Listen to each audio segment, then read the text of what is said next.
want you to start putting it on your Facebooks I could have went to and my everything Twitch else, account bro. and Oh, this is streaming on Facebook. I definitely have this on Oh, Facebook as well right now. all right, You start promoting it, but it's on Facebook right now. But yeah, this one is cool, bro. I can go on Instagram. I can do it on Twitter. I can do TikTok. You can do Instagram here? Twitch. That too. Yeah, Twitch, everything.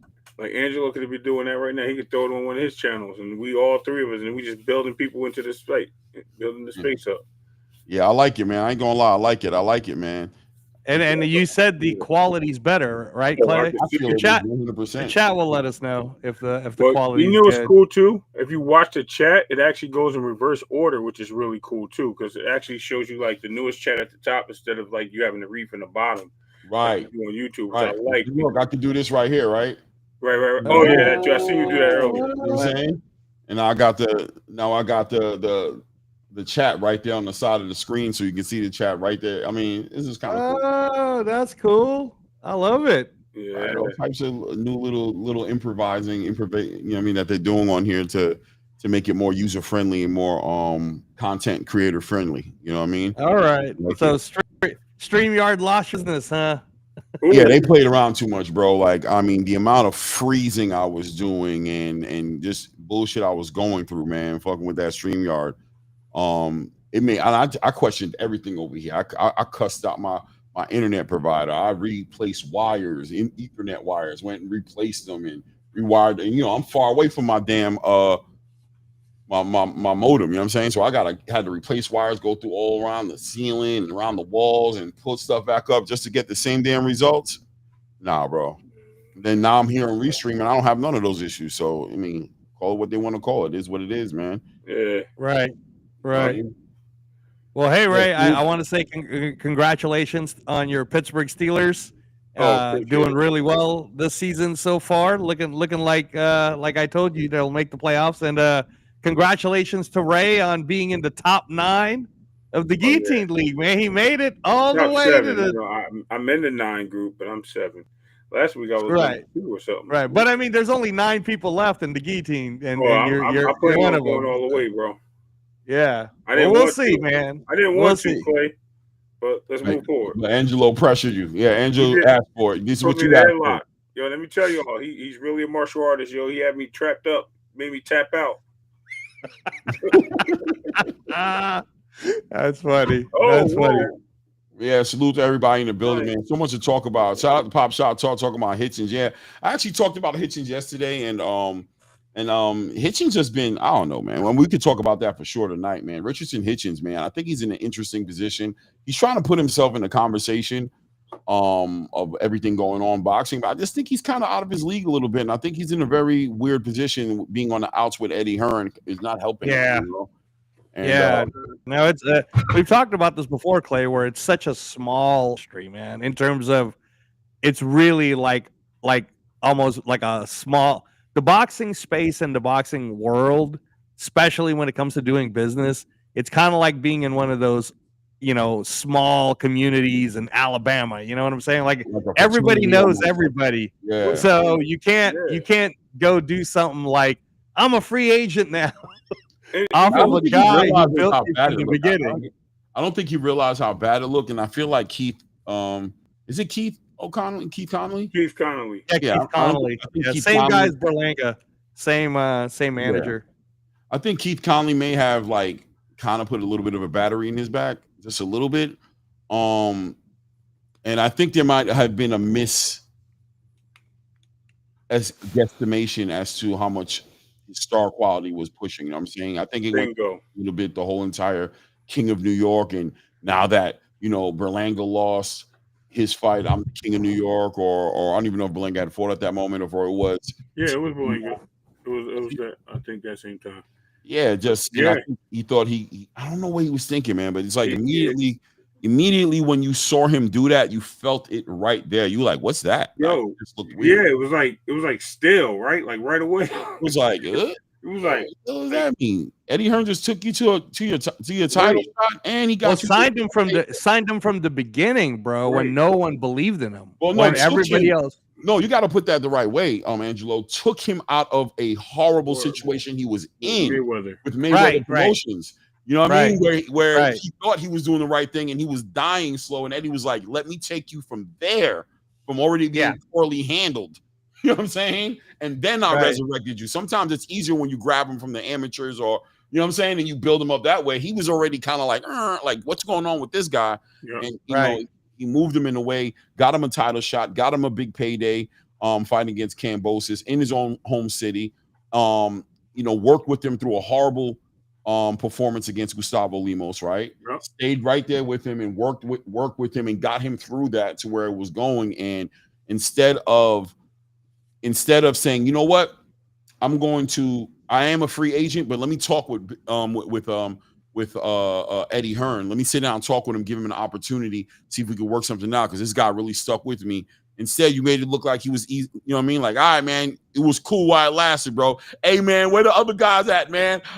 And he just looked so hungry and thirsty when he did it. Yeah. I know, me personally, it made me question his character. So I could only imagine business people who are thinking about investing in his brand, trying to figure out his character. Am I bugging? No. I think when you're at a certain level, and I think like basically, let's just say like there's 4 heads at the table, right? We're all the 4 heads. We may not agree on everything. We may not even get along, 2 of us or 3 of us, with 1 of us, whatever the case may be. But we all run the same show. We all know what to do.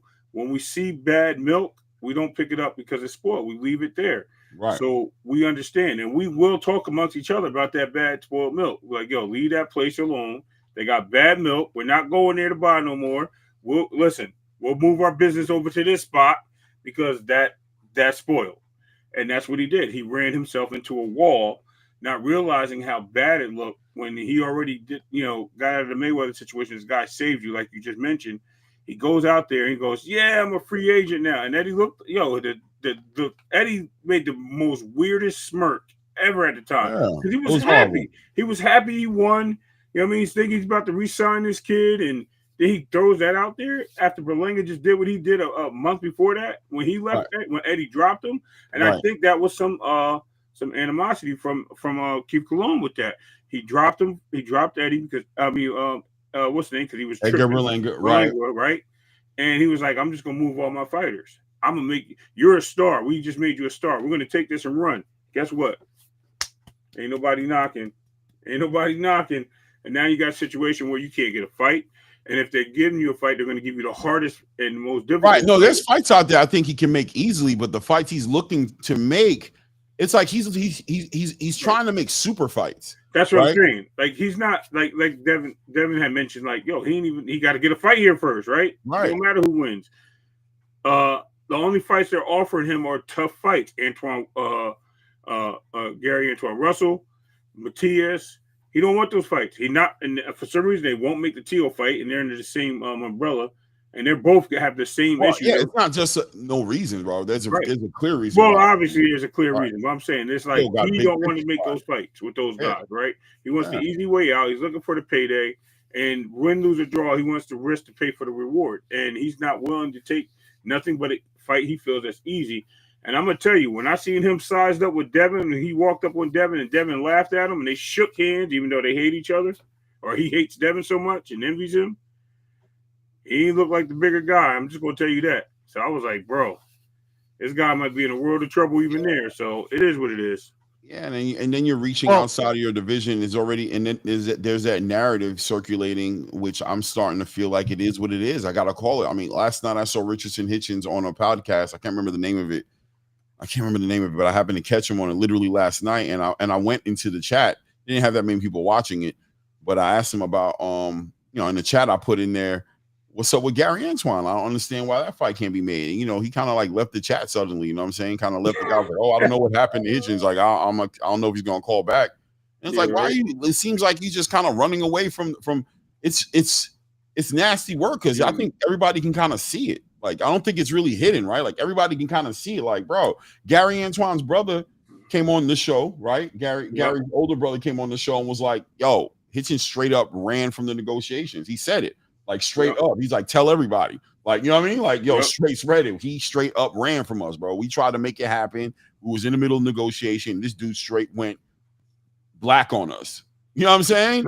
So he's like, this dude won't answer his phone. We can't find this dude. We don't know where he's at. We trying to corner him, run up on him, wherever he's at. And this dude is like hard to.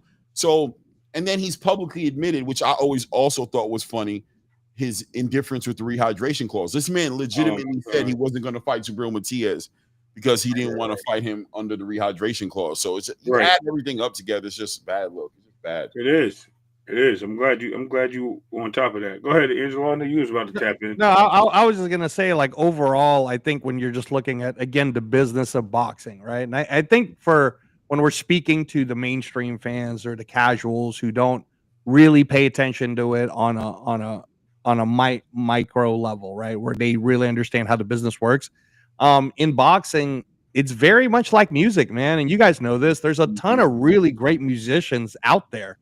Just like Richardson Hitchens is a really great boxer, but unless you're with the right company that's going to push you, no one's going to know who you are, right? So that's kind of what happened with Richardson Hitchens, like you guys are saying. So now he's in this bubble world where the only leverage he truly has is having the IBF.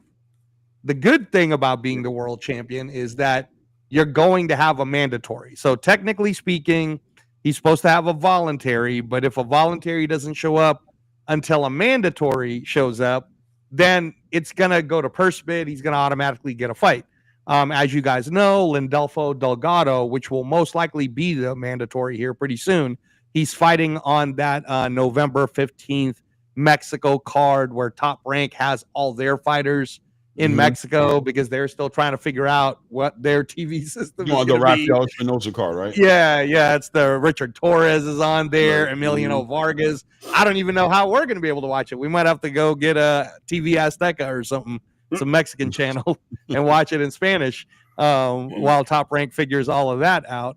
But other than that, and again, Lindolfo Delgado, if that is his mandatory, that's not an easy fight at all, right?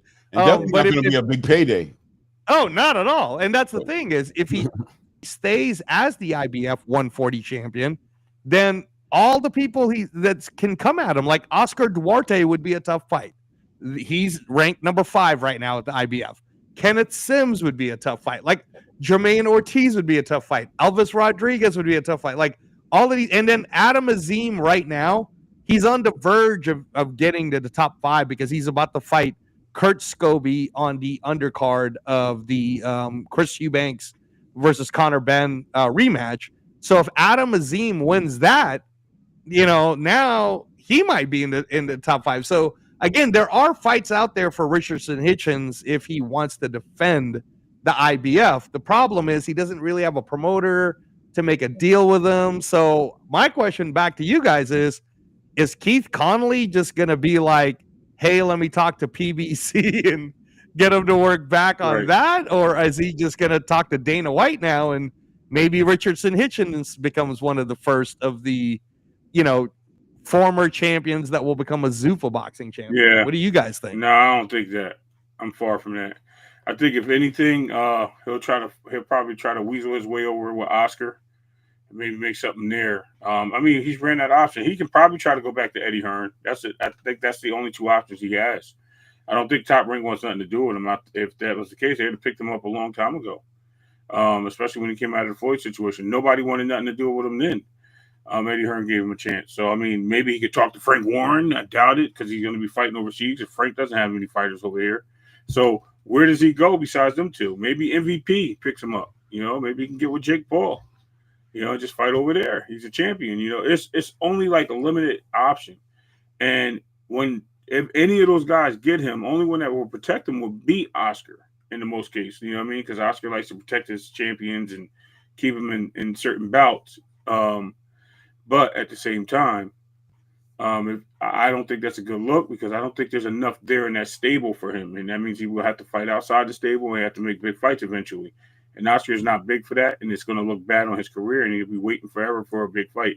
But he seems like he wants big fights or big money, and I don't think he gets that at that over there. So he has to go back to Eddie Hearn. Maybe MVP is a nice landing spot. Oh, even maybe boxing scenes channel at Boxing Pro, Box Pro. Yeah. Oh, Pro Box. Pro box. Man, those are all low money for But, having had. But Yeah. that's where it's at, right? Yeah, it's just pointing more and more towards a step backwards for him, and he might be in that position.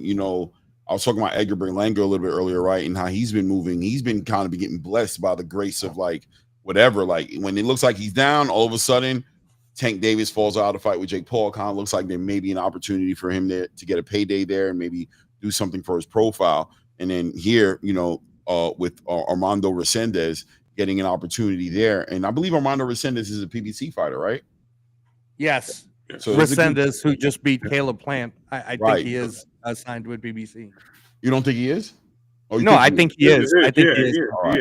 So, you know how the PBC works, right? They don't really do in and out, especially with Edgar Berlanga and Armando Resendez. I'm sure they're going to sign Edgar Berlanga to something, even if it's short 2-3 fights. They're going to sign him to something to get an opportunity to capitalize off of if he does have a victory, right? So you'd have to think the game plan is, okay, if you win, and we're hoping maybe that you even win, you collect that title back, you get that win, and maybe we can line you up with either Jamal Charlo or line you up with Caleb Plant, right? If we can get Caleb Plant on the victory path, maybe we can line one of you guys up, build up our 168 presence in the 168, and collect you as a fighter, right?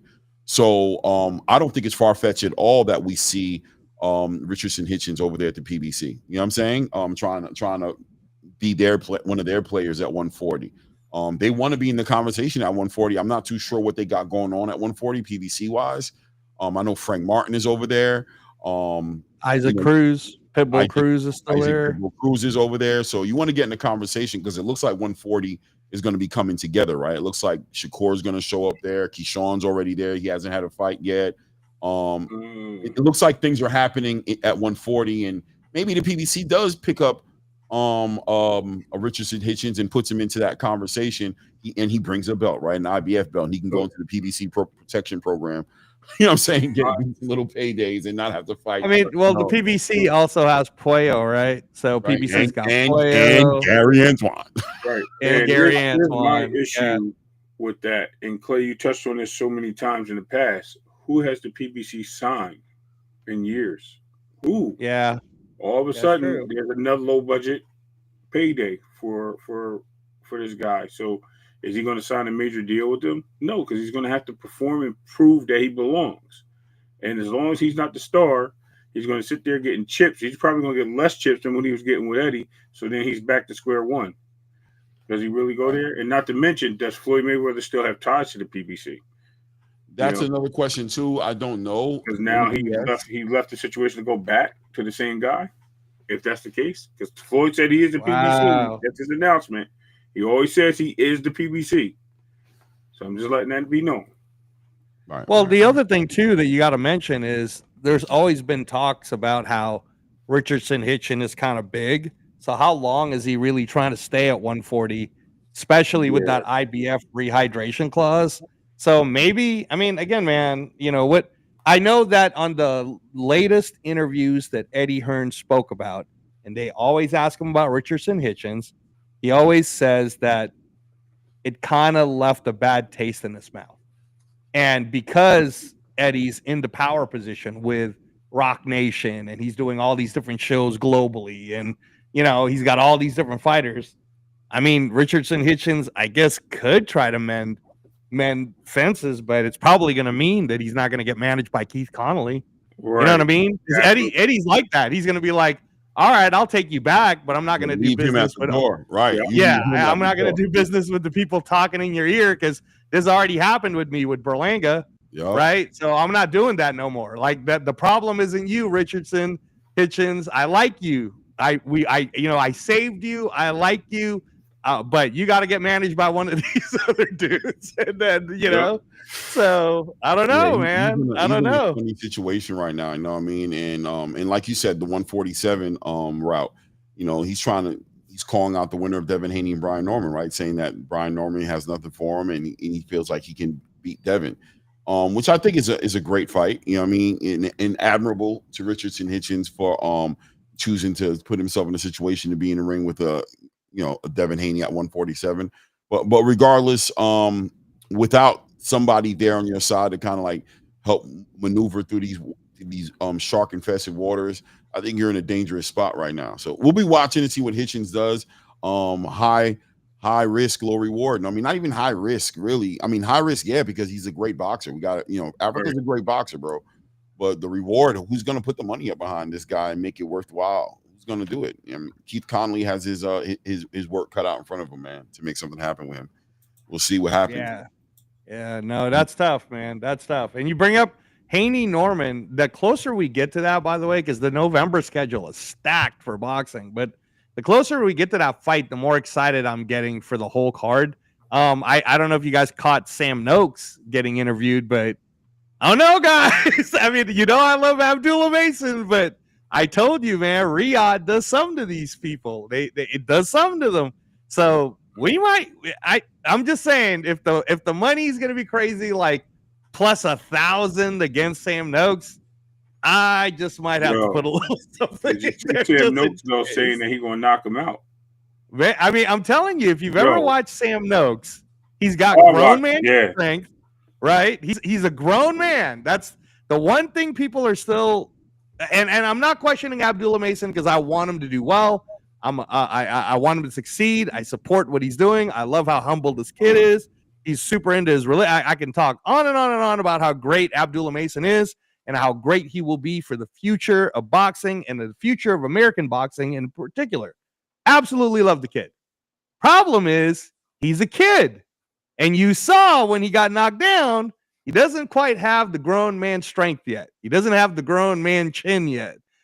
So he's fighting a grown man. I'm just saying, Sam Noakes is undefeated too. And if you're a fighter and you believe in your head that no one can beat you and no one's done it yet, well, it makes you all of a sudden think this guy from America is going to beat you in Riyadh.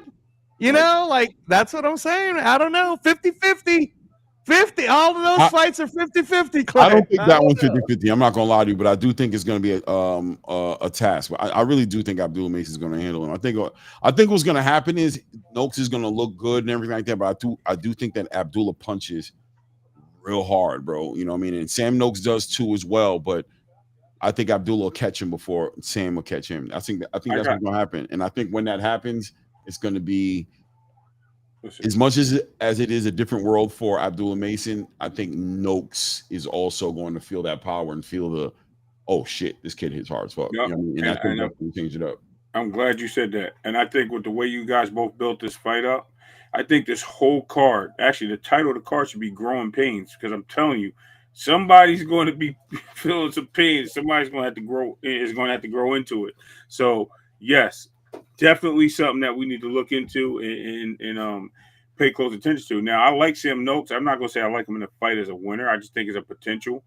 And I think with the lack of distance, if Sam Noakes can take him the distance and make him test those waters and see if he can swim, that could be the advantage that Sam Noakes has for a possible knockout. Other than that, I think Abdullah Mason being a young, especially him with the weight situations, Clay, which we all acknowledge that, it looks like he's right on he's teetering with that weight. Right. If Sam Noakes can, like I said, take him to deep waters and make him swim a little bit, it's possible he can win. But I like what you said. I do agree that I think this is Abdullah's fight to lose. And I definitely think he's in the winner's circle because of the power and the ability to punch on angles. That makes him very super athletic and slick, man. Yeah. And I think he'll just find his way in there quicker. But he has a lack of what Sam Noakes brings, and that's what makes this a great fight. So as we talked about all the other fight the other day, we're talking about this fight particularly. That's going to be like what is amazing. Like, how do you got same thing, right? Two different styles, but yet they counter each other. And like one guy's kryptonite is the other guy's favor. So it's pretty cool. No doubt. Salute Just Do in the building, man. Salute family. How you doing, King? Yeah, man. Regards, James Dixon in the building says regards from Scotland. We got Scotland in the building, man. Salute Scotland. What's good, family? What's good? Peace. Yeah, man. Salute to Bubs Boxing in the building. Say, yeah, don't rush Shakur.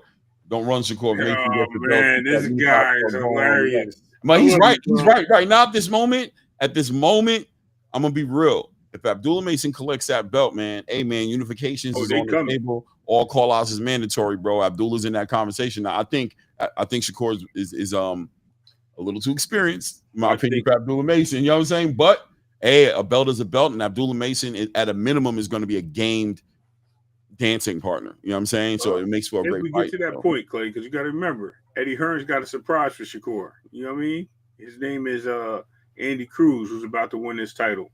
Another guy that Bub's been wanting Shakur to go chase. So right, about to win that title too. I mean, no, look, man, if you have a title, you're in the conversation. You're game, right? You don't got to be next, but listen, a month ago, I'm not hearing Abdullah Mason versus Shakur Stevenson. You know what I'm trying to say? Right. Like, I'm like, yo, bro, that kid has work to do. He needs to do what he's supposed to do and get there. But he collects his title on November 22nd against Sam.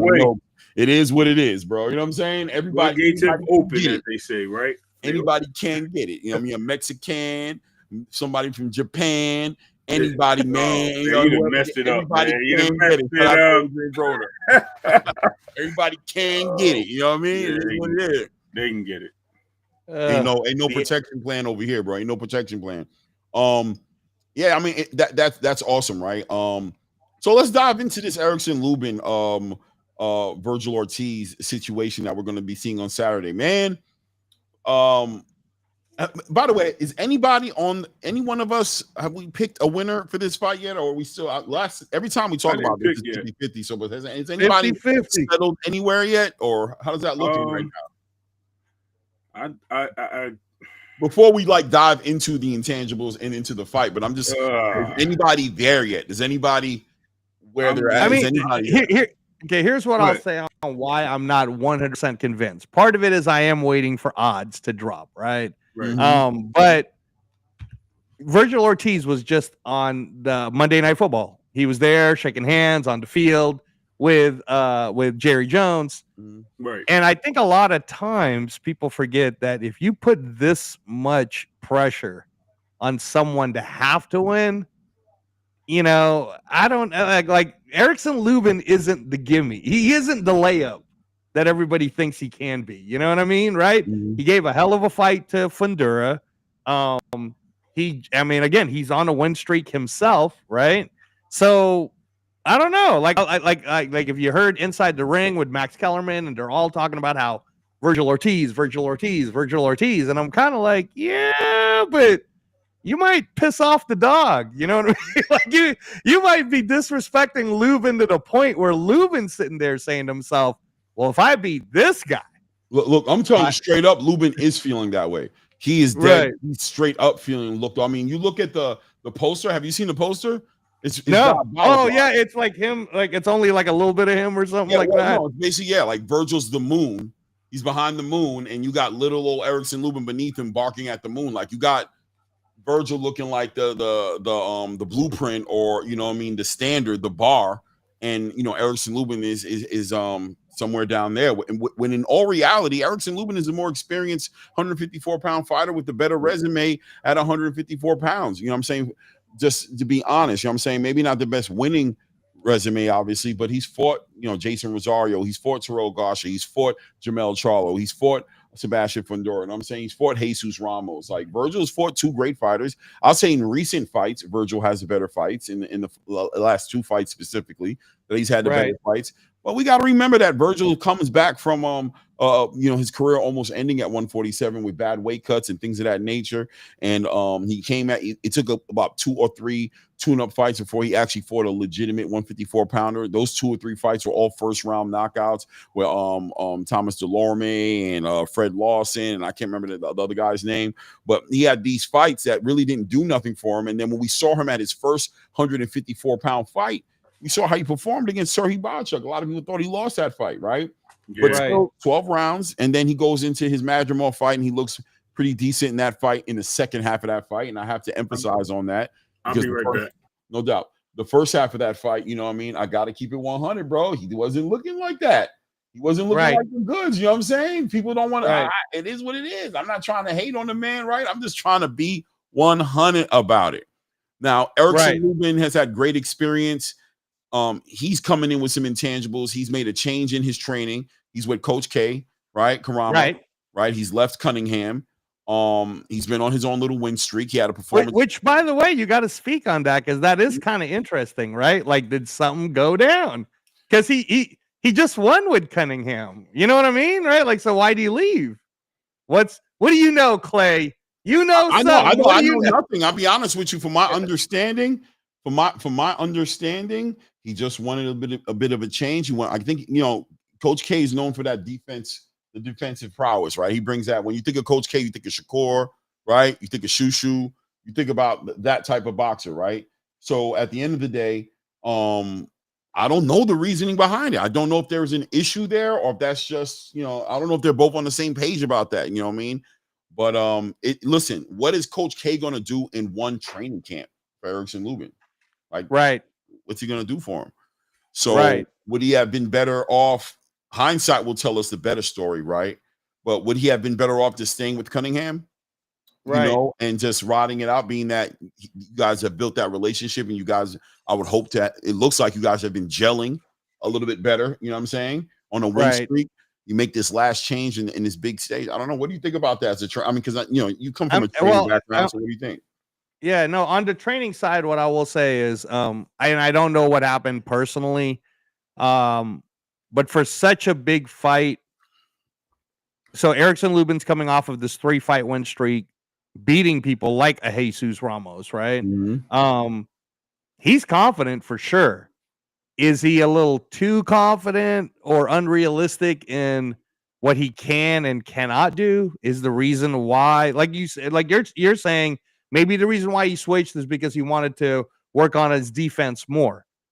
Okay, but that's not the way this fight's gonna roll. Like, right? I mean, Erickson Lubin's best chances, honestly, is to also test how Virgil Ortiz's hands are, how his body is doing, right? Because Virgil Ortiz fought Madrimov, that was a tough fight. Fought Boachuk, that was a tough fight.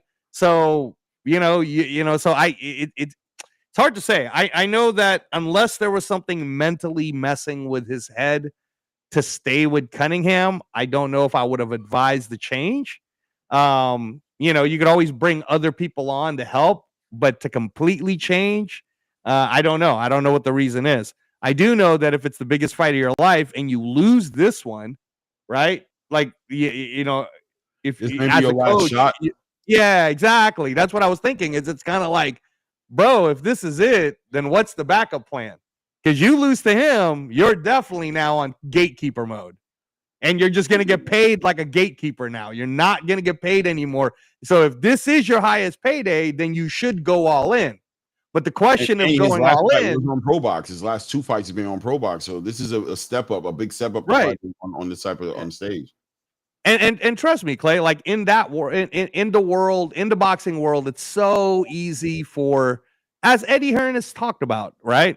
Snakes in the grass, right? It's easy for somebody to be maybe on Erickson Lubin's ear and be like, you know what, bro, this is the biggest fight of your life, and I could do so much better for you, right? Well, I don't know. Like again, I don't know the situation. I don't know what happened between them. All I know is if you were on a 3-fight win streak since beating Fundura or since losing to Fundura with Cunningham, right, then why would you leave? Right? Yeah, like, it's a big gamble. It's a big throw of the dice, man. It can work out, but it could definitely not work out, right? And I mean, obviously, hindsight will tell us that. Salute to everybody in the building, man. 5 boxing fan, Trinity BX in the building, Warrior Class 3 in the building. Salute to all you guys, man. Let me see here. Let me see, Coach K, boxing fan. Let me see what he says here about Coach K. He said Coach K has always been around him from back in the Olympics. It's not okay. I was gonna say that. Yeah, I was actually gonna wait for you to finish to say that. They actually have a relationship. Coach K has a relationship with Lubin back in the Olympics. He's telling the truth. Back there with Shakur and all those guys, right? He was so there. Maybe that's it. Maybe that's it, Clay. 100%. That's definitely part of it. Lubin definitely feels comfortable with Coach K. I think he kind of wanted some of that foundational, that's home for him. In there's an argument to say that Coach K is home for him, but it's still a change. You know what I'm trying to say? It's still a change of pace. That he may legitimately be comfortable with. He can legitimately change it up. You know what I'm saying? The right way. There is a relationship there, but it is a change. and it's one camp, you know. And I'd ask you as a trainer, you know, who's trained, you get a new fighter, a high profile fighter. Let's say you got a fighter that you used to work with. Let's say you haven't worked with this fighter in like 7 fights, 8 fights, right? He's been gone, he's been doing his thing, and now he wants to come back home. Hey, Coach Reynoso, what's up, man? I got a big fight. I feel like I want to come back to that old school. I remember how we used to train back in the day, and I think I'm gonna need that for this big fight. And you're like, no doubt, man, nothing but love, man. I remember, come on in. Do you start from where you left off, or do you like, how do you approach that? Right? How do you feel about that? You know what I mean? How do you approach it like, yeah, let's go right into a championship? Or are you like, damn, bro, I kind of wish you would have gave me a fight, at least one fight to get right. No, and again, I've been on both situations, Clay, right? I've been on the situation of people are coming off a losing streak, and then, you know, I'll come in and I'm like, all right, I'm just going to give it to you straight. And those fighters that ended up winning in that situation was very honest with themselves, where it was easier for me and the rest of the team to look them in the face and say, here's where you suck at. And since this is kind of a last leg for you, you need to do everything that we're writing down and everything that we're telling you. And those fighters tend to win. So my question is Erickson Lubin there? Because what I'm more questioning on this scenario is, so Erickson Lubin is coming off of winning, right? So when you're winning, it's a lot harder to try to tell you, hey, Ray, I know you've won the last 3 fights, but you really suck at this, this, and this. So this is what we really need to focus on. Let me cut you off for 1 second. Add this element to it so you can put this into the gumbo while you're giving the response. Add this to it.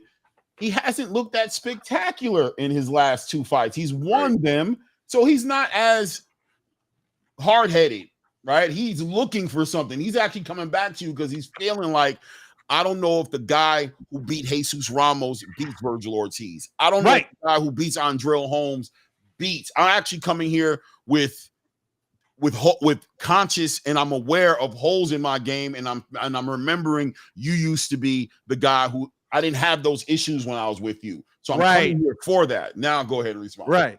No. And that I would absolutely love. If from what you guys are telling me, if he has a relationship with Coach K from the Olympics, if there's kind of like a fountain of youth in some ways in terms of his style that he could bring back, where he's like, hey, if I bring back this style from back in the day, right, this is the better style to fight Ortiz. Now I'm all in on that. Like, that would be great. So I wish I knew more of the ins and outs of what really happened, because if this is truly Erickson Lubin making the conscious decision to know in his heart of hearts that the style that he had off of his last 3 wins was not going to be the style that can beat Virgil Ortiz, so this is an all-in move for him, and he is willing to gamble, then that makes me want to put my money on Lubin even more. You know what I mean? Because now I'm like, all right, now you got a man who's a fighter who realizes these things, and you throw plus 1,000 in my face, I'm gonna be like, I'm at least putting 100 on. Plus right. I'm gonna see. I'm gonna see what ends up happening here. Hold on 1 second here. Oh, look at this. I see how to do the private chat now. I never knew where the private chat was at, bro. I didn't either. That's why I sent it to you. I was like, that's pretty cool. It's right there. Yeah, I figured it out. I found it. You know what I'm saying? Shout out to CJ Rich Boxing, and BS says, shout out Clay, Ray, and Reyes Raiders. You know what I mean? Yes, sir. Yes, sir. Next year is going to be awesome for us. Already looking forward to 2026, baby. So our year, baby. Yeah. But yeah, man, and I like that you saying that, right? Because anyway, people don't know that your real background all the way now. Right. But no, the flip side to it, Clay, like that I do want to say too, is there's also been situations where I remember was with Freddie's fighter that was on this great win streak, wins, doing really well, wanted to change the camp a little bit just because at the time Freddie was so busy with so many different fighters that didn't feel like they were getting, the attention needed to go for this next big world championship fight. kind of like Lubin, like this big fight's coming up, right? We end up doing that fight, fighter ends up losing, and there was no problem for the very next fight, which was another world title fight to revamp the career, to go right back to Freddie, right? When we went back to Freddie, he was cool, everything was cool, and then all he said to me, I remember, was, "The fuck were you guys doing on the last fight?" And I was like, "Yeah, coach. I mean, I don't know what to tell you. I thought we were going to kind of go more of a this plan, but that being said, it's all done." And then from that point on, that fighter went on a whole nother set of win streaks, doing a bunch of stuff. So it just depends, Clay. Like, if like I said, at the end of the day, it still comes down to the fighter. Also, the fighter has to be the type of person who really knows themselves to the point where they know what they can and cannot do. And I got to tell you, Clay, it seems like it would be easy, right? Because when you're sitting on this side, you would think that's an easy adjustment to make when you're the fighter. Bro, part of what makes fighters great fighters, male or female, is their ego. And sometimes, man, that ego is so hard to crack, to just explain to them something so simple. And that's why this fight to me is very 50-50. And we're just only talking about the Lubin side. I'm wondering this on the Virgil Ortiz side myself. No, we're going to dive into that, actually. Trust me, that's kind of how I wanted. We're definitely about to dive into that. But I wanted to get with Ray, and I want Ray, because I know Ray has he's familiar with Coach K and his style of training and his product and what comes out of that camp. And I'm trying to figure out, and I'm sure Ray's thought about it, and maybe he hasn't. He'll think about it now. I don't know. But what exactly is Erickson Lubin going over there to get? What can he get? What are you anticipating him getting? And was this move when it's all said and done? What do you predict this move being when the smoke is cleared at the end of this fight? Was this move going to be worthwhile? Is this a worthwhile move? So, yeah, I'm going to tell you why. Because Lubin has been, in this last couple of fights, been trackable, been able to be hit by his opponents, and being in a dogfight. He lost that slickness that he once had. That he's been in these dogfights with all these, with Fandor and even Charlo tried to stay in the paint with him and got clipped. And it seems like that was something that he started adapting to, instead of being a slick fighter that he was, such as our boy Xander Zayas, who was able to box and stay on the outside. I think he's looking more to not get lured into these situations where, if he does, he needs to be defensively sound, catch the punches, because he's fighting a puncher. He's fighting a guy that's going to walk him down. He's going to track him down. He's going to cut off the ring. Now he has to be elusive. He needs to learn how to turn and get out of these spots again. He needs to revisit these things. And I think that's where his goal is, to keep himself alert at all causes, because at any point with the with the Virgil Ortiz, he's able to get clipped. Like, at any point, Virgil's going to walk you down and try to beat you up. He's not going to try to KO you with one shot. No, he's going to punish you, and that's what Virgil's always fought like. And I think he's looking to get back into that mode where he's not getting hit as much. He's able to reflect some of these punches, catch some, and throw them back. And the same result of being defensive and using his defense as his offense. And I think that's what Coach K specializes in, is how to turn that around. And we'll see how that works in this fight. I think it's something that he needs to get back to, and that's where he started off from, in ground roots. And a lot of people get away from Coach K when they get into either a loss or they feel like they outgrow him because they learn so much. And then we see ourselves in a situation. Listen, Shakur defensive paralysis would not be what it is if it wasn't for Coach K. Forget what you heard about everyone else, but he was with Coach K forever. He ended up dropping him for whatever other reasons. Michaela Mayer, same situation. Matter of fact, it was so bad that Michaela Mayer, when she left him, right, she went and they fought against each other, right? And what happened? Well, Sandy Ryan, that's right. Sandy Ryan fight, right? Yeah. So, I mean, knowing your opponent, or knowing your weaknesses of your opponent, kind of helps. And I think Coach K is a very good. He reviews tape very well, and he gives the telltale signs to his fighters. So I think we'll see that coming up in this fight with Lubin. I think Lubin will surprise us. Now, when you asked the earlier question, I didn't get to answer, Clay. I see I still got Virgil slightly like a 60-40. And the reason why I say that is because I think Lubin is going to fall for what Virgil does, and that's moving. He's going to end up fighting Virgil. He's going to fight. He's going to make you fight his fight. And then what does Lubin do? He don't mind slugging it out. And I think he's going to respond. He's going to respond with the same force. But you know what though, Ray? Let me add to that. To your point, maybe that is why he's with Coach That's K, what I was right? saying. Maybe there's gonna come doing that, right? Yeah, because Ray, I was in that scenario, like live world title fight with a fighter. We just went right back to Freddie at the time, and I remember that camp so specifically because Freddie kept telling me, like, "Hey, man, this fighter gets kind of mad, so no matter what happens, we have to focus on this fighter." Right. Making sure that they just stick with the jab. Like every time he comes a corner, be like, all right, good work. Calm down. Let him pull you in so check this out. That actually happened, Clay, where third round happens, illegal hit happens. This fighter's eye starts blowing up because of the illegal hit from the other challenger. So now Freddie's you can tell like this person wants to turn it into a fight.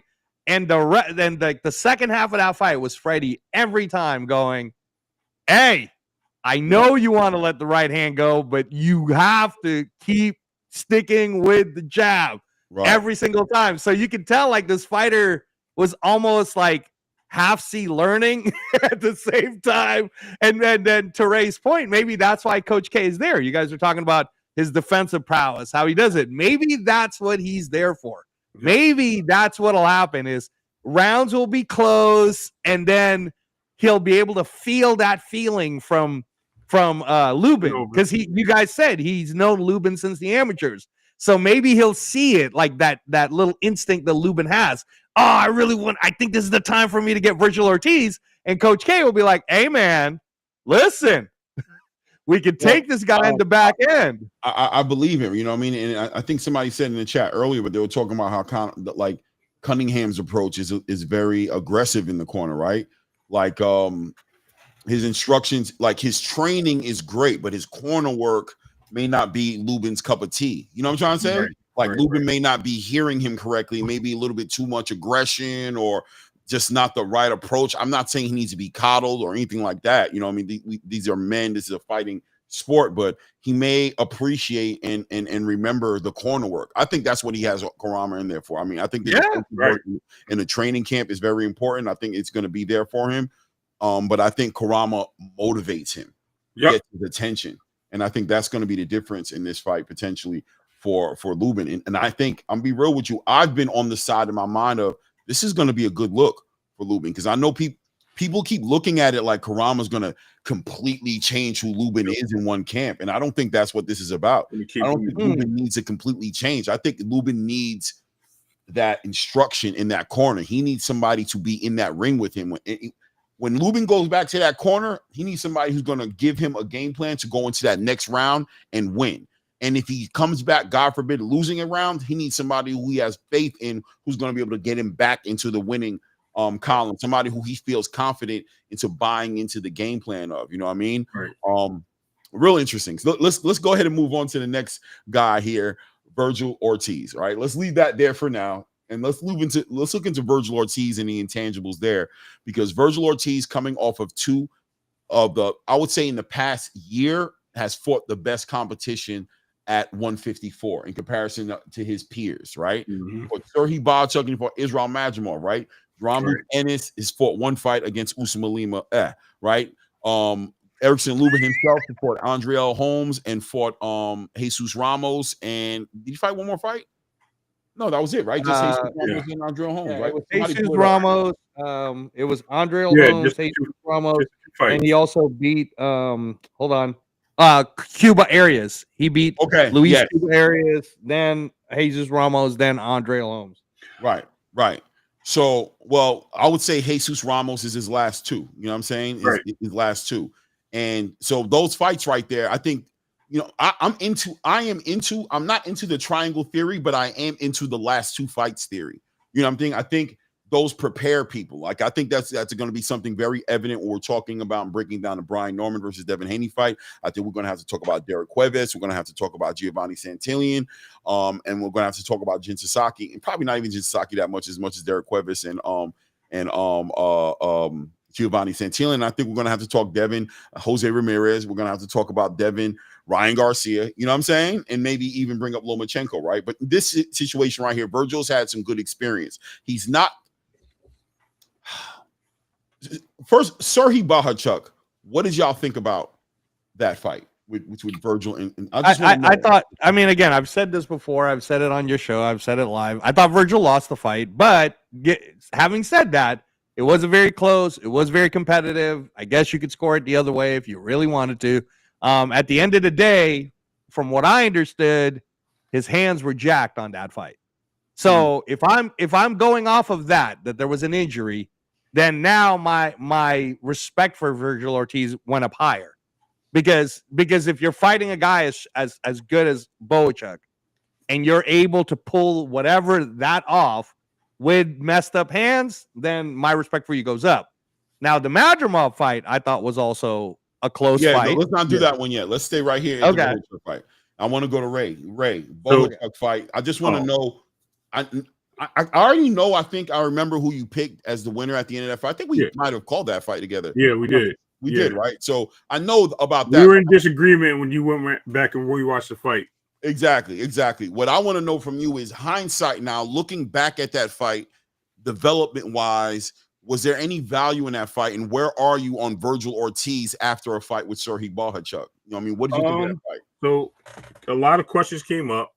We know that he has vulnerabilities, which he looked like he was always an invincible fighter, being able to stop his guys, walk forward, and that.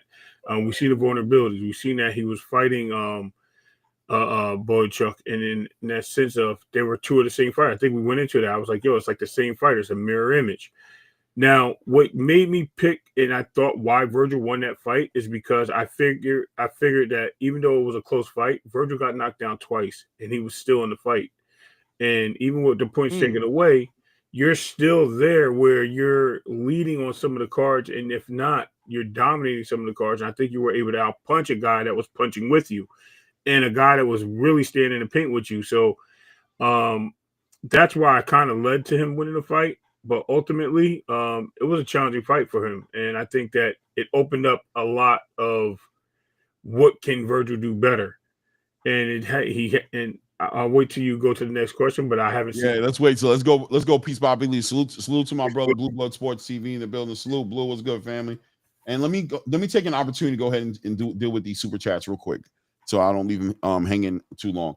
Warrior Class, man, probably the #1 supporter of this channel, man. Salute Warrior Class. Thank you, man. You and Cheddar. Him and Cheese, right? Cheese just comes in and hits me with the 1-500 piece, you know what I'm saying? And then I don't see him for like a month and a half, right? Like he just comes in and just kind of catches up. But Super Chat says, how far have we come? Ray Mercer versus Tommy Morrison earned only $500,000 apiece for giving us that war. Do fighters nowadays deserve the highest pay for not fighting the best fights? Good point. I think. I mean, listen, I'm being honest with you, right? When it comes to the money aspect of this sport, these fighters are putting their lives on the line. So sometimes I feel bad even speaking in the direction of you don't deserve something, right? Like, right. It's hard for me to like really be that guy. But I'm gonna say like this: if you're gonna pay them.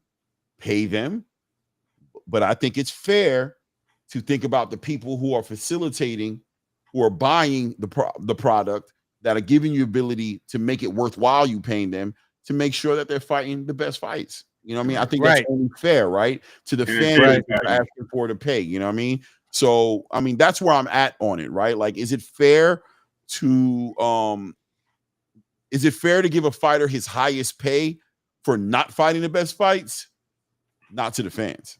Right. That's why I say, right. You know what I'm saying? Well, the other thing the entertainment value is where it's at. If we're not happy with the fight, who cares what you pay them?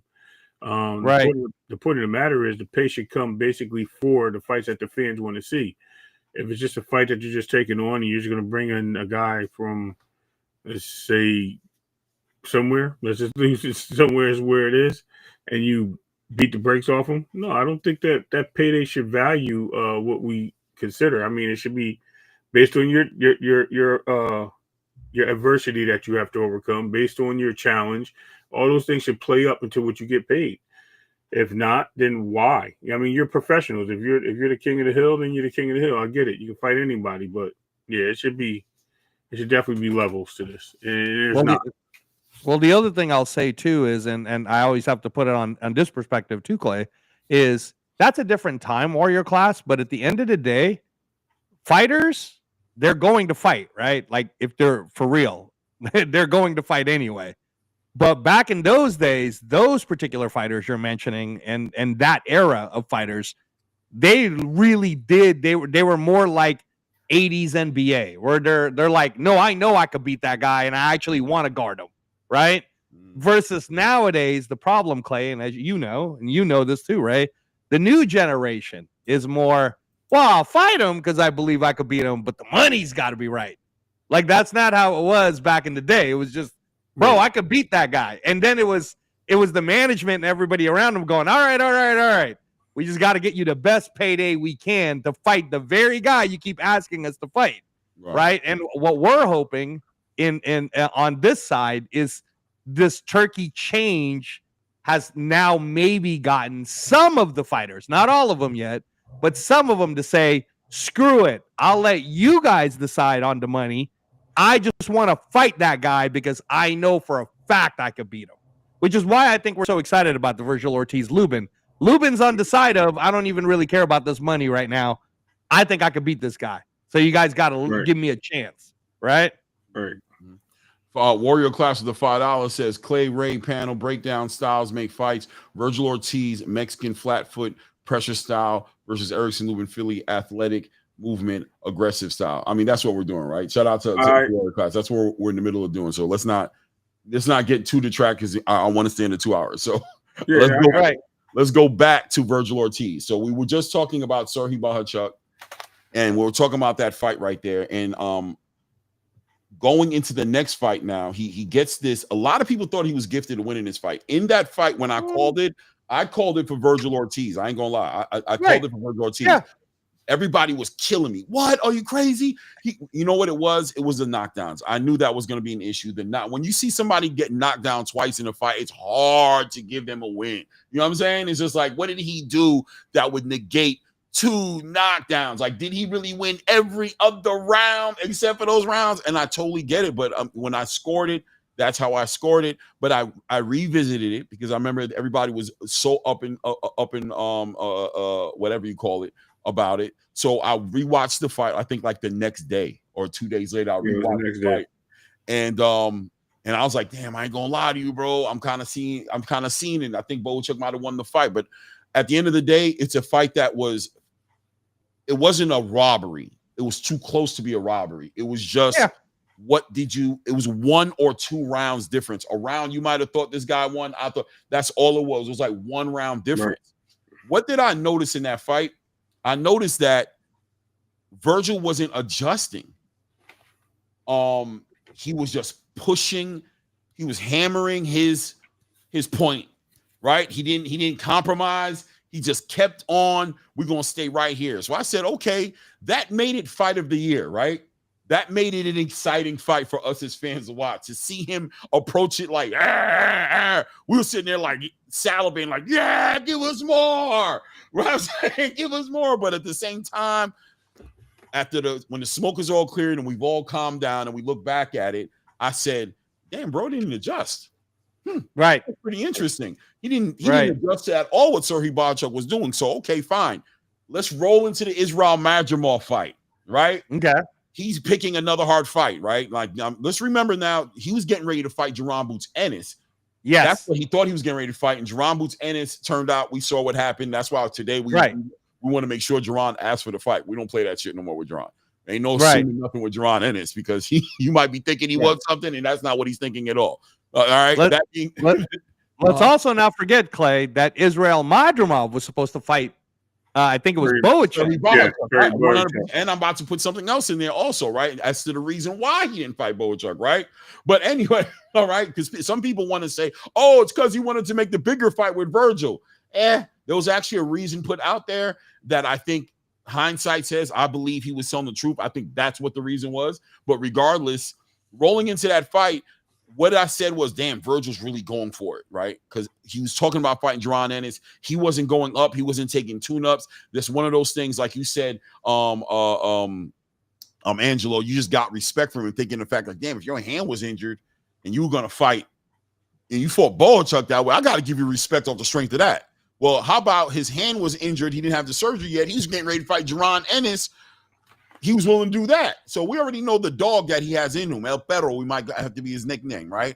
So going into the Madrimov fight, I was looking for the adjustments. I knew Madrimov was going to force him into a situation where he was going to have to make adjustments. Guys, I didn't see him make the adjustments. Now, what I did see, a little bit better. A little bit. Against a fighter who was recovering from an upper respiratory infection, who was schooling him in the first 3 to 4 rounds, boxing his ears off. He didn't adjust. There's an argument there to say Madrimov stopped. Madrimov stopped moving. He stopped. The conditioning kicked in, and then Virgil Ortiz's game plan, the normal way he fights, worked for him because Madrimov couldn't give him the looks that we wanted to give him. But that's my perspective on it. What did you guys think about the Madrimov fight, and what were you expecting going into it, feeling like he could have damn near lost the fight before? Yeah, no, definitely. Again, I was one of the unpopular people that thought Madrimov did enough to beat Crawford when they fought, right? And I'm not the only person that has said, and you guys know how much I love Bud Crawford too. So, right. Bud, man, I'm just, you like honesty also. And during that time, I was like, oh shit, I think Crawford just lost because of how close it was, right? Like, or just the way it looked.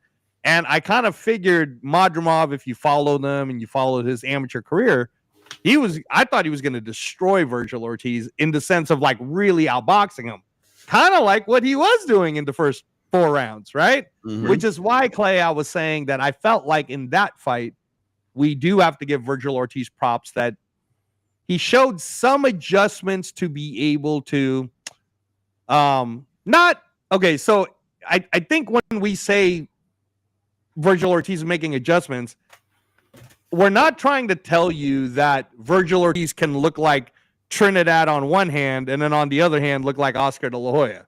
Like, I'm just saying, like, you got to make the adjustments based upon the style that you're given.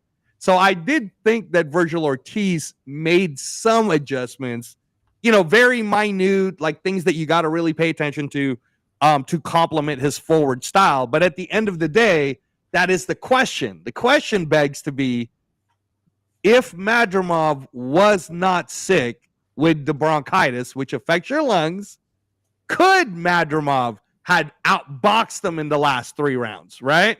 And that's the part where you kind of then wonder, and this is why when someone like Eddie Hearn says, I promise you guys, Boots Ennis is going to absolutely destroy Virgil Ortiz.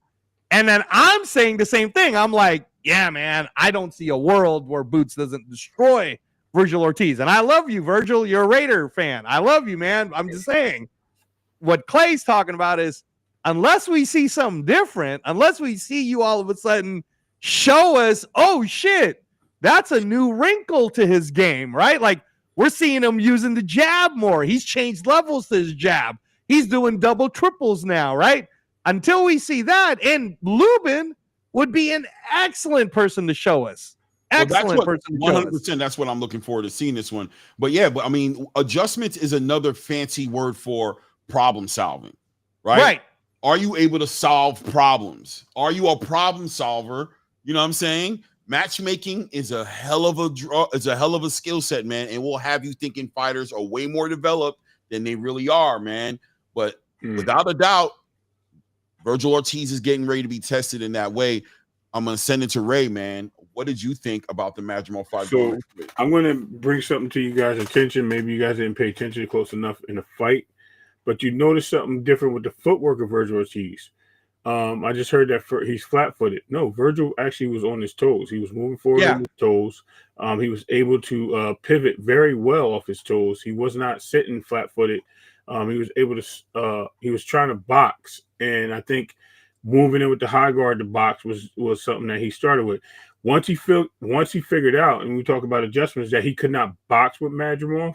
What did he do? He started going to the body. He did adjust. Right. He started to try to slow him down. Right. So he did make an adjustment in that fight to the point where, okay, I can't box this guy, so I'm gonna have to keep him in front of me, and the only way I'm gonna do it is by walking him down, and I'm gonna have to use my hooks to the body and my jabs to the body and stab him.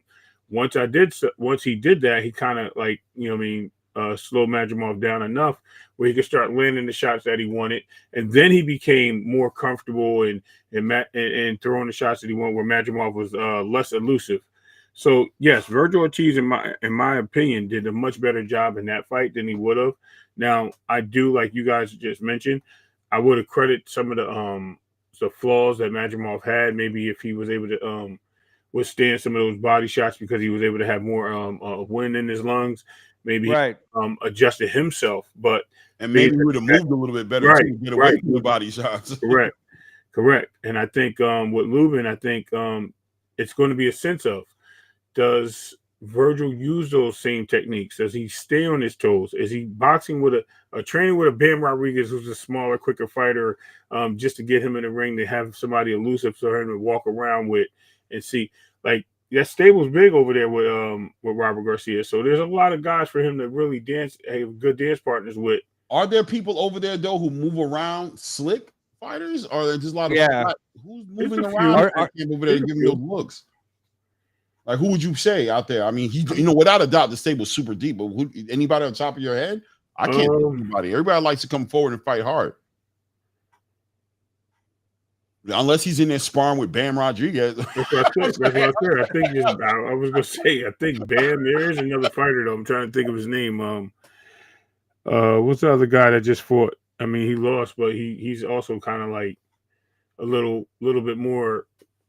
I don't want to use that word, but I mean, look, even if he has somebody over there who's moving around, it's not moving around like these guys are. There you go. I was gonna say it's not what we would think it is, but yes, it is somebody that can give you a different look. And remember, a lot of these boxers, they fight the styles they fight because that's not the way they're trained. That's where they're comfortable.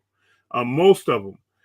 Some of them can adapt. Some of them can do different styles and give different looks. It's just how they feel in the ring and the style that they approach their fights with, because that's how they're comfortable in winning. Some fighters can be slick if they need to be slick. Oh, without a doubt, Ray. Like I'm in complete agreement with you, right? When it comes to that, because I think that's what I'm talking about. Even with Brian Norman and Devin, right? I'm like, Brian Norman may have a pedigree about him and athleticism about him that we haven't seen, because he hasn't had to show it, right? He's an undefeated champion, right? And I remember when Gary Antoine Russell once said, people keep thinking I don't got these tools in my bag. He's like, yeah, I've been beating people over the head with hammers because that's all I need is a hammer. But he's like, I'm not finna pull a screwdriver out for a job that the hammer can handle. I'm not finna pull out the jack saw out or the electric drill or the, you know what I'm saying? The wrench out when the hammer is completely sufficing to handle the job at hand. So yeah, Virgil may, and that's what it's about, right? That's what I was thinking of too. El Rayo is there. Yeah, Rayo did a good job running from Isak, moving around from Isak. Sorry, let me not diss him, but he didn't get away from Gary. You know what I mean? So I'm just saying, there's levels of this shit, right? There's levels to it. Right. That's interesting, right? So okay, so let's go into the fight now, right? Let's go into. Now we see what Virgil's coming from. We see what Erickson Lubin is coming from, the changes and adjustments he's made in his camp. And we know Virgil Ortiz is pretty consistent with his camp. Robert Garcia, his father, he's been consistent. We know what we're dealing with. Now they're in the ring together. We put them in the ring together. We're going to see Virgil do what? with Erickson Lubin, like, what do we expect? Try to apply pressure, man. I mean, what other things have he done besides regardless of how he looks, how he's on his toes, how he jabs or moves laterally, whatever the case may be, he's always a guy that's going to come forward and cut off the ring. He's going to be in your face. Is he a Williams Zepeda? Absolutely not. But is he a guy that has enough power to keep you honest once he starts hitting you? Yes. And that's what it comes down with him. And then he's like almost like a Benavidez where he attacks the body to break you down. And then he starts making you fight his fight because you can't run anymore. And when you can't run anymore, you have no choice but to fight. That's why I said Erickson Lubin is going to may have to dig deep, and he's going to have to figure out how to avoid some of these shots that are devastating to him mid fight. I wouldn't even say early fight. I'll say mid fight because that's when it's going to count. Early in the fight, he may have all the energy in the world to get away from those, or maybe be able to absorb some of those shots. But as it gets deeper into the fight, that's when it's going to count. And Virgil is planning on that. Deep waters again. We just mentioned that earlier. Yo, boy, bring your life preserver, Erickson Lubin, because that's where my boy Virgil trying to take you. So as long as you got that raft and it's inflatable, you might have a chance. Hey man, I love it. I'm loving it. Reyes, what do you think? Virgil? Yeah, no, I mean the other thing is too when you guys are watching fights, right? And I'm talking not to you two more so than the people that are listening to us, and right. especially the casual boxing fans and the mainstream fans. You have to take away in your head that these are two fresh machines, right? They're human. So their body is going to be based on how much they were getting prepared in camp. And also from our viewpoint, we can only judge it based on what we've seen in their previous fights and how much damage they've already taken. Right. So from what I understand, Virgil Ortiz is coming off of surgically repairing his injury. Okay, so there's a certain level. It's kind of like in, Ray, we talk about this in the NFL when we're playing our fantasy football, right? All right. Well, yeah, this guy's ready to play this week, but is he ready to play this week or is he just going to suit up, right? Like, I don't know, right? And if this is the first fight for Virgil Ortiz to be back, Erickson Lubin's won 3 fights. He looked how he looked against Holmes, but Lubin's not the one injured. You know what I mean? Like, Lubin is the more prepared guy, right? He's had the tune-up. So my question more would be, and you guys know this more than I would, but did Coach K have enough fighters to attack Lubin in sparring for him to be able to keep his discipline to following a game plan? Now I'm talking about like this is the thing, Ray, right? Like depending on the camp that is done, we would do things like, let's say it's Manny Pacquiao. Hey, we got 5-6 different sparring partners here. One each but in round, certain, right? In certain rounds, you would literally just say, hey, we only want to work on this playbook for this 3 minutes. And sometimes you actually want to pace the fighter. Like, all right, we're pacing for 12 rounds, so I want to make sure that my fighter is prepared for round 3, 4, and 5 if the pressure gets hot this way. So for this particular week, this is what we're working on. Because I think a lot of times when you're watching a boxing match as a mainstream fan, you think you're seeing two people that are battling each other, and it's based on physical attrition. And actually, a lot of it is mental attrition. Like, can you keep the game plan? Because you're going to take damage. There's no camp that I've ever been a part of, Clay, where we told the fighter, oh, you're not even going to get touched. You're not even going to get hurt. Like, no, bro. It's like, you know why your ass is getting up to run those miles? Because you're going to be taking some, and you're going to need to make sure you can handle round 7 on up, right? So run your fat ass, like don't eat that. Get the Twinkie away from you. Like, you're always constantly reminding them all these little sacrifices that's adding up is so that you could be battle ready. When a knockout happens, that's like when you're playing a slot machine and you like go, oh shit, well, okay, cool. Right? Like, but you didn't train the camp that way. You didn't like go, oh, Clay, we're gonna knock this dude out in the 3rd round. It's like, no, Clay, we gotta be ready for dude, if your hand breaks, if you fucking, your knee, we got to get you ready for the whole war of the fight. So again, I wonder, to Ray's point, did Robert Garcia have enough people, not Bam Rodriguez, but enough people to get Virgil ready while Virgil was recovering from whatever surgical procedure he did, versus this is Erickson Lubin's, like, I don't want to say it's his last stand because he's only 30 years old, but if I'm on Erickson Lubin's camp, I'm like, dude, you're 30, you got a longer reach. We've already seen all the different styles you've done. You've already been in the ring with the best fighter in the world at one point in your career, which might have been too early for you when you fought Charlo, right? At that time, I'm talking about the mentality. Hands down was too early, yeah. Right. Yeah, but the mentality of you've already been with the best, and this is a guy that you can take. Right. And if you're going to take him, there's no better time than right now because Virgil Ortiz is going to be a lot better after this fight. Oh, yeah. But in this fight, he's going to be asking a lot of questions. So it's our job to make him ask those questions internally, which is why it makes this fight so exciting. And that's why I keep telling you guys, I'm waiting for the odds to drop because anything that says Lubin plus 400 or higher, I'm going to tell everybody, man, put a little something on it. Yeah. You just don't know. Like, you know, like this isn't one of those. The less you listen to mainstream media selling you that this is the Virgil Ortiz party because they're setting up Virgil Ortiz versus Bootsy Ennis, the more likely you're going to understand how close this fight actually is. This isn't Lima versus Ortiz.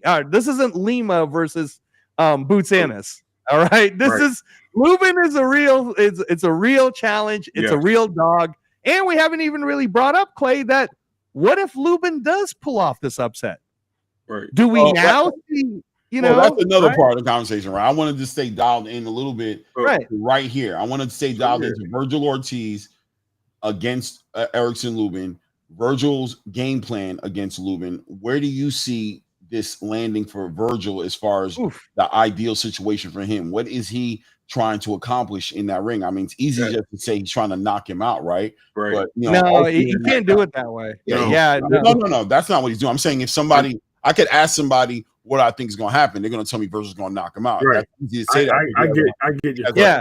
No, I understand the question. High knockout, right? No, I understand. I think that Virgil Ortiz, the A plus plan, if it works for Virgil Ortiz, will be he keeps him tight, where he makes the ring smaller, and he doesn't allow Erickson Lubin to get away from the front side of him, and he gets to work that body early in the first 4 rounds, right?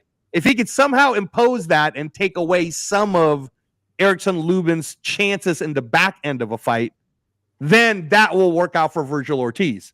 So on the opposite end, it's going to be, can Erickson Lubin use that reach? Can Erickson Lubin bring back that defense where he's going to let, Virgil throw some of those punches when he's kind of trapped, but kind of like what Fabio Wardley did with Joseph Parker. Like, yeah, those punches are coming my way and everybody thinks I'm getting hurt, but I'm actually not that hurt because it was just coming off of the right shoulder or the left shoulder, and I'm still there. And then on the back end, that's how Lubin would get it. So A plus plan for Lubin would be to get him on the back end.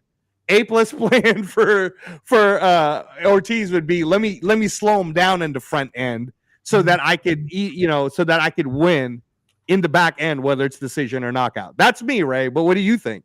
I'm thinking that this is a test for Virgil in his mindset to say, look, this is where we're trying to get this fight with Boots, and this is where we're going to have to try to utilize our skill sets to measure up somebody that's going to be considered a slick fighter, somebody that's going to be able to that has a reach, somebody that can counter and move a little bit. How do we combat that? How do we look at the intangibles and the disadvantages that we may have when we're fighting somebody like this, and what can we do to overcome them? Because if we win this fight, this is going to tell us what we need to work on and what we need to critique in the gym to get ready for a Duran Ennis, right? My thing is he's doing this too early, and he's looking to put Lubin in the hot seat of a Duran Ennis and overlooking him and maybe thinking that he's fighting the Boots and get out of hand and get caught. That's the bad news of it, right? I don't think Lubin really cares either way. He's just happy to be back in the limelight, so he's going to go out there and perform. Advantage to Lubin because he doesn't have anything to look forward to besides just being WBC interim championship and just getting himself in a greater light. Where Virgil is looking to get into a bigger fight after this, and not only a bigger fight, to solidify how that opponent is going to look. And to go into this fight trying to make a comparison to fighters that are similar but not the same could be dangerous for him. And I think this is what's going to happen with Virgil. Not saying he loses, but I think he gets caught up in a little bit of moments here where they go into this fight trying to get, like I said, the intangibles and see what they can use and correct in the fight with a Jaron Ennis if this is a success for their camp. Yeah, I think Virgil, personally, I think Virgil's game plan should be to push. I think make this dude fight. Right. Don't allow him to be comfortable enough to box. Don't allow the pace to be in a comfortable place for him. Understand that what you bring is what you bring, and if your adjustments change you into another fighter, that could be a dangerous thing for you. Be you in this fight. Be you. Yep. Apply pressure. Attack. Be prepared to cut the ring off on an athletic fighter who's not trying to mix it up with you when you want to mix it up. Potentially prepare yourself for a fighter who's going to be legitimately moving from you for 12 rounds. Right. But get to that body, apply pressure nonstop, and I think the mindset should be: I want Virgil to fight. I want Lubin to fight me. Yep. I want Lubin to fight me. To my fight. I'm trying to make this fight happen. Fight my fight. I don't want him to box me. I don't want to box with Lubin. I will box only to find an opening to turn it into a fight. And never forget that. Don't try to prove to the crowd that you can box. Don't try to prove to yourself that you have a pedigree and people were sleeping on you and you're about to show this whole new wrinkle to your game. This might be your undoing. Yep. You know what I'm saying? I agree. If you don't dial in and be you at this point in the game, who brought you to the dance should be who you leave the dance with. Right. I agree with that. And if it's not enough, it's just not enough. But don't go home wishing you would have just been yourself after a loss. Right. You know what I'm saying? Right. Damn it, I should have never have. Go home like, yo, I did me. And that just wasn't enough. Like, you know, I think Canelo felt that way against Terrence, right? Yep. He's like, fuck, bro. I did me. And that shit wasn't enough. I don't even know if I want to fight that guy again, bro, because I'm not feeling like, oh, I didn't do this. Okay, I didn't do this. I made a mistake. No, he did him. And he was like, me wasn't it. Fuck. Now I got to be somebody else. Do I really want to go into being somebody else and doing a whole training camp of changing myself? I don't know if I want to do that. I've made enough money. Anyway, that being said, right? Going into Erickson Lubin's game plan. What do you feel about Erickson Lubin going into this fight? And what do you think is the mind state? What are we doing, Eric? What are we doing? We're getting in here against this come forward, pressure, high output, offensive fighter in Virgil Ortiz. I think that Erickson Lubin's going to need to really pull from the past, not only in his own past on what he believes his abilities could be. And like you guys said, Coach K worked with him on the amateurs. You know, he's 30 years old, so that's not like old, right? This is more supposed to be where your physical prime's at. He's only lost the 2 fights, right? So, and if Fundora is if Lubin is convinced in his head that he's already fought the 2 best in Charlo and Fundora, right? And the Charlo one didn't go that well, but he could easily say that might have been too early in my career. If I fought Charlo now, I'd beat the hell out of him. Like, let's say he has that mentality in camp, right? And then the Fundora fight, he's like, well, I did also hurt Fundora. Like, I was in that. It's just that now I'm a better version of myself, right? And he's really believing in all this hype. I think Fundora probably more than anything should be the lesson of don't let your pride get you into a fight when you don't have to. Don't let your pride get to you, right? Yeah. So if he's learned this lesson, then he could pull from Trinidad versus Bernard Hopkins. Because I think he has the ability to be able to do that, you know, if Virgil's just going to keep coming forward at him. And Virgil is good with his footwork to trap you in certain places, then learn to also let some of those shots that Virgil's going to throw kind of deflect while you're kind of like, you know, you're bouncing off the rope every once in a while and you're letting Virgil's momentum kind of tire him out more than he needs to. And in your brain and in your head, don't say, I'm going to knock out Virgil in any one of these rounds. Say to yourself, I'm going to take this kid to the deep waters. And then I'm going to find out if he can handle round 8, 9, 10, 11, and 12, right? So I hope that, again, at 30, they conditioned his body enough to know there's going to be a certain level of punishment he is going to have to take in the first half. But at the same time, be mentally conditioned enough to know, but you don't have to take it all hard, right? You could take some of these, you could parry and deflect some of these. It'll look worse than what it is, and don't worry about the judges. Don't worry about the points. Don't worry about if you're behind or not. Just worry about sticking to this long-term game plan where it's like a marathon, and the back end is Virgil Ortiz going to be able to handle, especially that last 4 to 5 rounds. Can he? Because that's when you're going to take your shot. That's when I think Lubin can sit there and go, all right, now we've equaled the playing field, and I'm catching you enough now. Because, again, you saw, it's not like Virgil Ortiz hasn't been caught. He gets caught. So in Lubin's mind, that could be it. Like, I'm going to use these first 6, let you use some of your energy, get my little shots in there too, right? But try to figure out at what point I can just sneak in certain shots so that in the back 4 rounds, I'm really going to get you. So, yeah, that's where I think it could be like Hopkins, Trinidad for Lubin's side. Right. I think with an aggressive Virgil, I think Erickson Lubin is a boxer who can punch. And I think he needs to embrace that. And he doesn't have to do anything else but focus on winning this fight. Virgil's going to bring enough of the pressure and force enough of the action to where he is not about to be part of a boring fight. He's probably going to be part of a fight of the year candidate. Virgil, if Coach K has looked at these fights, I got to believe that Coach K is seeing Virgil hasn't shown us he's comfortable with adjusting. He just hasn't shown us enough. He did a little bit in the Madrimov fight, and that's what you do with the mover. When you have a fighter in front of you who moves, you attack the body. That's really not that special. Truth be told, is Erickson Lubin more special than Israel Madrimov? And if he's not more special than Israel Madrimov, can he be more special than Israel Madrimov was in his fight against Virgil? Right. And I think he can be, because I think he's healthy, and I think Madrimov wasn't. And I think people could think whatever they want to think. They can believe it's an excuse.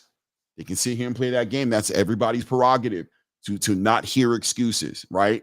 To not want to hear that Madrimov was in that ring compromise, for that not to be their problem, for that to be Madrimov's problem exclusively.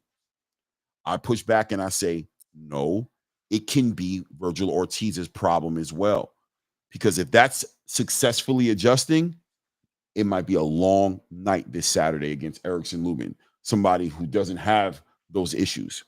And if Coach K is anywhere near the same frequency I'm on, Virgil's going to have to show us. We're not taking that fight. We're not taking the word of Virgil and the results of that fight as to him being able to adjust, because we watch him go through a whole 12 rounds with Serhiy Bohachuk and not adjust a lick. And then we saw Madrimov taking him to school for the first 3 to 5 rounds of that fight, and he didn't adjust to a lick. And then we saw Madrimov slow down, and we saw Virgil Ortiz compound the upper respiratory infection with body shots. Salute to Virgil Ortiz for taking that, as he should. But he ain't showing us enough for us to not test it. So we got to make Virgil adjust. We got to box. We got to keep turning him. We got to make him pay. We got to make him walk into shots. We fight him sometimes too, by the way, because that's part of the frustration. That's what Terrence did to Canelo. He boxed him. And in at times, he fought him. And he won those exchanges on the fight. And then he got back onto turning him. And it was pissing Canelo off, because Canelo was not only being frustrated at not having answers for the boxing, but on the moments when he had an opportunity to do something with the fight, he allowed Terrence to take it from him. And it frustrated him. And it compounded into a fucking lopsided event. Right. I think, look at Terrence Crawford versus Canelo Alvarez. Fights like that. I like the Trinidad Vargas. I mean, I'm sorry, Trinidad, Bernard Hopkins. Hopkins. Yeah, Trinidad. I meant to say, I'm sorry. I like those examples, but I think those all examples check the boxes. It's going to be a mixture of both, but you need to be doing it when you want to do it. The fight needs to be happening when you feel like fighting, and the boxing needs to be happening because that's what you want to do. And Virgil has to be forced to make adjustments in this fight. And that's why I believe this fight is a perfect litmus test for what's going to happen between him and Jaron. And it's because Jaron has the ability to do all of those things at a higher level, in my opinion, than Erickson Lubin. So let's see what you do with Erickson Lubin, the boss before the boss stage. You know what I'm saying? Let's see how you do. And let's keep him moving. Let's keep him adjusting. And if you can do it, you can get a victory that night. But if you allow Virgil to drag you into a fucking dogfight, it's not going to look good, because that's where he reigns. That's where he loves to be, is inside that dogfight. Well, I'll tell you, the mental pressure, right? You've heard me several times tonight talk about that mental pressure on fighters, Clay. And the mental pressure also of Eddie Hearn and Jaron Enos is going to be right there ringside, looking at him in the face, looking at him in the eyes. Like, this is the thing, is Virgil Ortiz mentally mature enough to know, I can't think about that Jaron Enos fight right now because I got this dude in front of me, right? I'm telling you, man, it sounds like it should be easy, but a lot of times they keep saying, it's kind of like what happened in the Times Square card that you were at. They're talking about Haney Garcia to the point where, well, now we might never see Haney Garcia rematch ever because of the way both guys kind of fumbled it and the way they performed and whatnot. And, you know, good for Haney that he was able to step up and say, well, I'll challenge Norman, right? But at the end of the day, this is the very same thing can happen right here, man. I will give, this will be to me, if Virgil Ortiz wins, right, and not on a robbery like what Blue Blood's talking about, which I can see in Texas if it's close. I can see Texas judges, man. We know how they can be.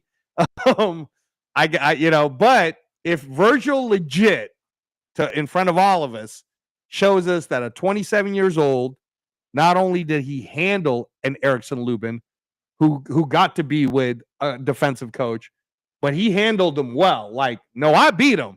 Like, this isn't like the Boachuk fight or the Madrimov fight. There's no excuses here on anyone's side. I beat him straight up, and I was the one coming off of hand surgery. I was the one coming off of having to return from an injury. So I'm ready. Now, bro, now we got something. Because I'll tell you what was fun about having Virgil Ortiz on Monday Night Football. It's been well documented that Jerome Boutsinas is with the Eagles, and he goes to the Eagles games, right? Well, guess what, Clay? November 23rd at Cowboy Stadium is Eagles versus Cowboys. And if Virgil Ortiz pulls this off, and they're trying to build up a super fight going into next year, maybe at Cowboy Stadium, how dope would it be if on national television you got Jaron Enos in Eagles gear at Cowboy Stadium with Virgil Ortiz in Cowboy gear, and they're building up the fight on an NFL stage? I love it. I would love that. I love it, man. Listen, man, I would love that. That would be awesome, bro. And that's the writings in the sky, right, or on the wall.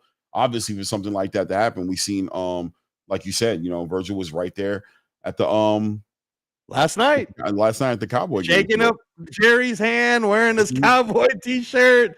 They're building it up already. So I that's why I was thinking maybe this is a Cowboy Stadium event, because he's fighting in Texas again, right? Like if he fills out the Fort Worth, Texas Stadium, and it's a good card, guys. So if you're in Fort Worth, Texas, you should go to that card. I think it seats like 10,000, but if they fill that up and then Eddie goes, well, I got Rock Nation with me going into next year. Virgil's got Jerry Jones. Let's fucking put this on AT&T and let's do Matchroom versus Golden Boy. Let's put my 5 best or my 7 best against your 7 best. Dude, there's so many fights you can make. You can make Lewis Crocker versus Raul Coriel. You could, there's so many different ways this can go. Raymond Ford versus, Schofield, right? How many different ways can you make Matchroom versus Golden Boy fight happen, and if you put it on AT&T, man, bro, that would be dope. So Virgil Ortiz, man, it's not just I keep telling you, Clay, he's got a lot of mental pressure on him, and and at 27 years old, I want to see can this kid handle all the outside noise? And if he can, bro, we might have someone here. We might. Yeah, I feel like somebody. Erickson Lubin is going to be, in my opinion, when I look at it, when I do X and O's, he's the biggest challenge Virgil Ortiz is ever going to face. And I think people are sleeping on that and understanding that Virgil Ortiz debuted at 154 and arguably lost that fight against Serhii Bohachuk. He fought his ass off, but he arguably lost that fight. And against Majimov, I'm sorry, he was a compromised fighter, bro, and you won that fight. I'm not taking away your victory. But this test right here is going to be a test because Erickson Lubin is going to be a legitimate test for him in comparison to anything he's faced at 154. And Erickson has that nickname, the Hammer, for a reason. I'm telling you, he can pop. He knows how to do that too. So it is what it is, man. Salute to everybody in the build, man. Warrior Class says, but Lubin proven he can handle a dogfight when he fought for door 100%, man. He's not going nowhere. He's not going nowhere. Salute to my guy, Tay Bugs in the building saying, what's good, family? Hope all is well. Yeah, I hope all is well with you guys too, man. Only a couple people in the building, 35 people in the building. Hit the like button, man. Subscribe to the channel if you haven't done it. That was a great breakdown, Reyes, on this fight. Some perspective on the fight, man. Me personally, going into the fight, I'm definitely 50-50. I smell upset. I smell upset in the air. I'm not going to lie to you. There's something in me is saying Virgil is going to, that Erickson Lubin is going to squeeze this one out. Pause if it needs to be there. I just feel like Coach K is going to keep him dialed in between those rounds. I think that, when he has a bad round, I don't think he comes back out trying to avenge that last round because I don't think Coach K is going to allow him to do it. I think they're preparing for it. Erickson Lubin, I've seen him in interviews saying that they said, what's the big thing? Why'd you come to Coach K? What is the big thing? He said, you guys are about to see my conditioning. He's like, Coach K's got me doing things. He's like, he's so impressed with his conditioning. So he's letting you know. He's letting you know, right? He's saying it. He's saying my conditioning is better than it's ever been. He said, and you guys are going to see that on Saturday. So he's feeling good about that, which means, and if the conditioning is there, he's going to be moving and he's punching and they understand. Coach K is very aware of Virgil Ortiz needing to be domesticated. If you don't domesticate that dude, he's going to shit on your fucking carpet. He's going to eat up your fucking furniture. He's going to fuck your house up, bro. Right. You know what I'm saying? Hope that doesn't go over anybody's head. You know what I'm saying? Yeah. No, you're talking about just sitting them with the jab, right? Using the skills to get them to calm down. Like, hey, man, don't be trying to throw all that fire and smoke at me. You know what I'm saying? He's not getting that motherfucker. In that first 3 rounds, he gonna get bit. Right. That dog ain't got no home training, bro. That dog was tied to a damn tree in the back of some yard somewhere on some farm, and he had a bunch of piece of shit ass kids fucking with him. Right. For a long time. And now you want to bring him in to be a house dog? I'm not saying he can't be a house dog. I'm just saying he's ready for the work. It's gonna take some work. If you don't get it together, you're gonna shit on your motherfucking favorite rug, bro. You heard? Well, I think again, this also speaks to boxing now, where especially when you're looking at a division like 154, Clay, and this is why we were saying earlier, like, well, what happens if Lubin does pull this off and wins, right? There's really nowhere to hide in that division. You're gonna fight somebody like that, they go, oh, well, we got to take an easier fight. There's really no easy fights at 154. Like when you're already at that level, there isn't really any more easy fights at 154 because you're either running into Bach or there's stylistically more favorable fights than other fights, right? You know what I'm trying to say? Like stylistically, I'd rather be in here than there, but they're all difficult on their own. On their own level, they're very difficult. Like Xander Zayas isn't Jerron Boots Ennis, right? No, that's not the same. Problems, but problems nonetheless. Yes, exactly. Yeah, and even if we even take it down a level, let's say this wasn't Erickson Lubin, and let's say it was Brandon Adams. Right. Well, Brandon Adams would still give Virgil Ortiz problems. It'd be a different set of problems, but it'd still be problems, and we can't just assume, right? Because even heading into that Sergey Bochuk, Brandon Adams rematch going into that Netflix card, so many people were like, oh, this is just a Bochuk win, and then they're going to set up Bochuk for something else. And Bochuk got his ass beat, like because everybody was thinking Brandon Adams is too old already. So, so yeah, man, again, I advise everyone that pay attention to the odds wherever you're living, FanDuel or whatever you're using. If that thing says Erickson Lubin plus $400 or more, plus 8, plus 1,000, man, you guys better put some money on that because you just never know. Having said that, though, Clay, if Erickson Lubin somehow pulls off this upset, what happens? Because you can't have Jaron Enos fight Erickson Lubin now. Nah, there's no title there. No, and this is gonna fight Barab Abbas Baru. That's what he's gonna go do. He's gonna pick himself up a belt. Virgil Ortiz and Erickson Lubin may very well rematch. If not, and the only reason I said they may very well rematch is because who's Lubin gonna fight? Sebastian. I'll tell you who Lubin's gonna fight. He gets the rematch with Fundora now. No, but Fundora is going to, from what I understand, that Fundora Keith Thurman fight's happening. That's what I'm hearing. Really? Yeah. Oh my goodness. That's what it sounds like, at least, right? So we'll see. If that is what it is, that would be the move. But otherwise, if that's not the move, what is Lubin going to do then? Wait for Sebastian Fundora and Keith Thurman to figure it out? And I hope his ass don't do that. Stay active. But does he rematch Virgil too if it was a dog fight? I don't know, man. I don't know. So, these are the type of shits. These are the kind of things that derail everything, right? It is what it is. Right. It's a 50-50 fight for me. I got a feeling. I have a gut feeling is gonna upset Virgil Ortiz, but I'm not delusional. Yeah. I'll give you. So I put this out on that I'm recorded saying this. Here's what my prediction will be today on a Tuesday, November 4th. Shout out to my baby sister. Happy birthday, Marge. Happy birthday. This is my prediction. I think Lubin would have done enough to pull it off, and all of us will be convinced that he should have won. The judges will give it to Virgil Ortiz. We're all going to be screaming about how Lubin got robbed. They're going to make Ortiz boots, but Lubin will still be a player because we know how good Lubin is. Lubin's going to get the Lamont Roach treatment is what I'm trying to tell you guys. He's going to do what he does, right? So bet accordingly is all I'm telling you. Maybe even bet on the draw. All right, the draw might be like plus 2,400. Bet on the draw just in case, because that's what happened a lot. Imagine if you had a bet on draw for Lamont Roach versus Tank Davis. I think it was like plus 1,700. Right. So, but that's what's going to happen. He's going to get the Lamont Roach treatment. No doubt. It is what it is, ladies and gentlemen. Guys, thanks for stopping in, man. Please hit that like button. Subscribe to the channel if you haven't done it. We are about to wrap it up, man. It was great today. We did it live a little bit earlier today, talked about a whole bunch of stuff, and I wanted to focus a live in onto this fight, man. I might not be able to do another live until Saturday, so I wanted to go ahead and give an analysis. Hope that works out for a lot of you guys, something to walk away with. We try to give you all the intangibles that we think are there, the things to look at, the things to look forward to seeing. Outside of that, man, it's up to you, man. It's up to you guys to make up your mind what you see coming and bet accordingly, bet responsibly. Don't bet nothing you can't lose, man. It's your boy Clay. Shout out to Angelo Reyes. Shout out to my brother Ray Davis. It's the ATP Combat Media Show. You guys know how we carry it until the next one. At this point, we out.